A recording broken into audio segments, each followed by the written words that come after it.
জাতিসংঘের ৭৯তম সাধারণ অধিবেশনে যোগ দিতে আজ ২৩ সেপ্টেম্বর নিউ ইয়র্কের উদ্দেশ্যে রওনা দিয়েছেন প্রধান উপদেষ্টা ডক্টর মোহাম্মদ ইউনূস। একটি বাণিজ্যিক ফ্লাইটে নিউ ইয়র্কে পৌঁছাবেন তিনি।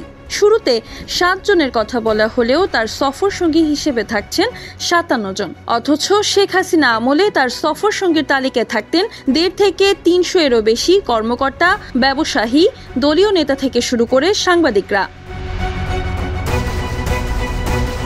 এ ধরনের সফরে শুধু শেখ হাসিনার জন্যই বিমানের টিকিটে খরচ হতো প্রায় ২ লাখ টাকা। নিউ ইয়র্কের গ্র্যান্ড হায়াত বা ওয়ার্ল্ড কো এস্টোরিয়া হোটেলে প্রতিদিনে খরচ প্রায় ১ লাখ টাকা। সফর সঙ্গীদের বিশাল বহরের পেছনে খরচ গিয়ে পৌঁছাতো ২০ থেকে ২৫ কোটি টাকা, যা শুধু অপচয় ছাড়া আর কিছুই নয়। বিশ্লেষকরা বলছেন, গতানুগতিকতার বাইরে এসে প্রধান উপদেষ্টা ডক্টর ইউনূসের এমন সফরে আন্তর্জাতিক মহলের দৃষ্টি যেমন বাংলাদেশের দিকে ঘুরবে, তেমনি অনন্য দৃষ্টান্ত হবে দেশের জন্য। মারিয়া মায়া, নবীন নিউজ, ঢাকা।